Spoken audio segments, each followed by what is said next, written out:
Hi everyone, Janie here today to share with you a very easy and versatile technique that's called wax paper resist. And here's an example. I made this adorable card, and on the teapot I used the wax paper resist. And on another card I used it for the background.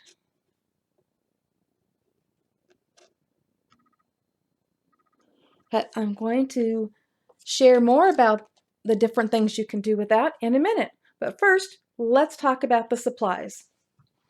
You're going to need wax paper, which you can just pick up at your grocery store. And I suggest parchment paper to put under your project while you're ironing and also on your project while you're ironing to protect your iron. And obviously, as you can tell, you're going to need an iron. So the temperature on the iron should be set high. I have mine set at cotton.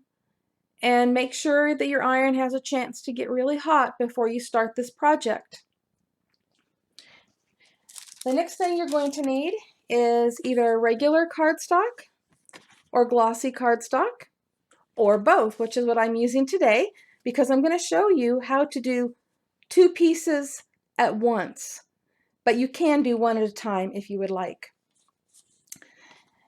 And we're going to take the wax paper and crumple it all up into a little tiny ball and open it up, and it is just full of random designs there. Okay, the next thing we do is you take your glossy cardstock, and the glossy part always has to be touching the wax paper because that's the side that we're going to put the design on. And when you're doing two, you just lay the other one on top. If you're doing two glossies, put the glossy down this time so that it's touching the wax paper. But in this case, regular cardstock, doesn't matter. And make sure that the piece of wax paper you cut is big enough to cover your project. Okay, I'll move the iron in here a little bit closer for us. And I'm going to put my parchment paper over the top. And I'm going to iron for approximately 30 seconds. If your iron isn't hot enough, it can take a little bit longer than 30 seconds. And one way to tell is not to touch your iron, but you can touch the parchment paper and make sure that it is getting hot. And I'm losing track of time here because I'm just blabbing away. So I'm going to guess at the 30 seconds. It doesn't hurt if you go a little bit longer. It's better to go longer than not long enough because the wax paper needs to melt. So I'll just give it a little bit longer here just to be sure.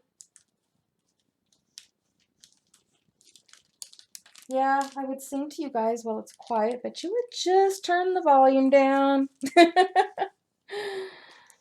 Okay. Well, we're going to guess that this is about 30 seconds.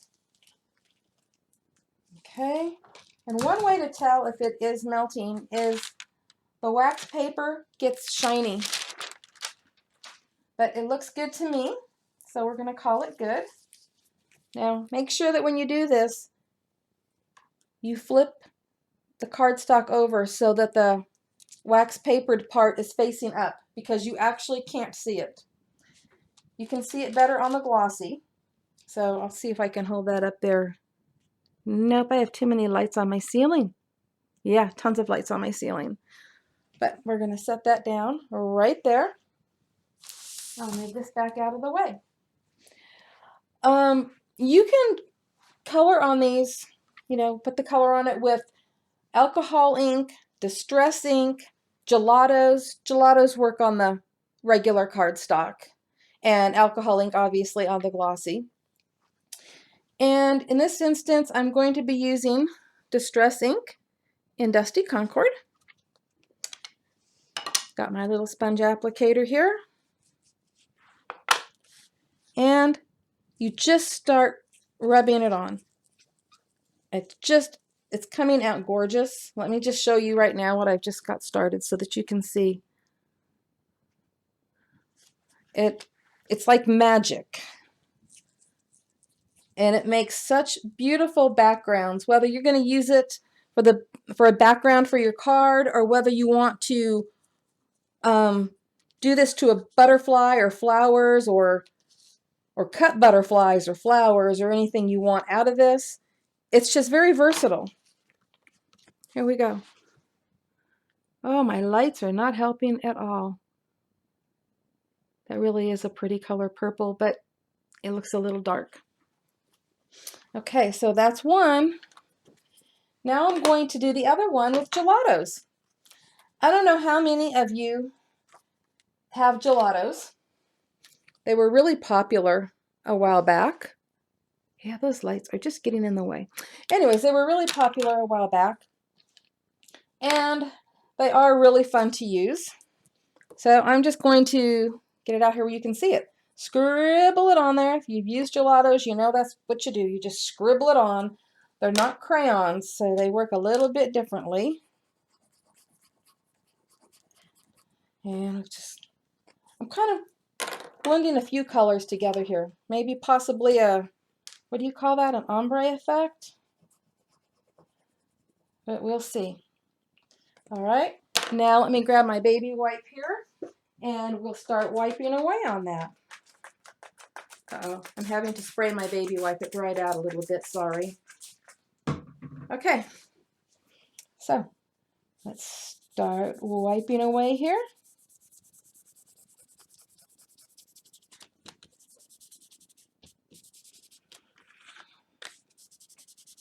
There we go.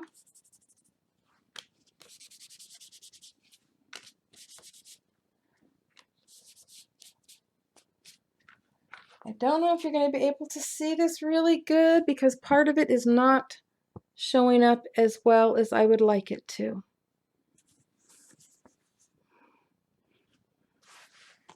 But there you go. I will show you some other samples though. Just let me wipe this up here really quick. And what I have here is this one on glossy cardstock. I had put the wax paper through an embossing folder, and you can do that. It's amazing. And this was colored with alcohol ink. Let me show you another one that was done with an embossing folder. This is just really pretty. You can see the flowers there. And this was colored with distress ink on the glossy. It just comes out beautiful. This is another one on glossy that was done with the same technique we just used, which was wadding up the wax paper and colored with distress ink. And this one on regular cardstock, again, the wadded up paper and distress ink. To be honest with you, distress ink is my favorite thing to use with doing these, but you might want to experiment with some things of your own. And just remember, you can make some really beautiful creations with these. Experiment, and I would really love to see what you come up with. Thank you so much for watching, and happy crafting.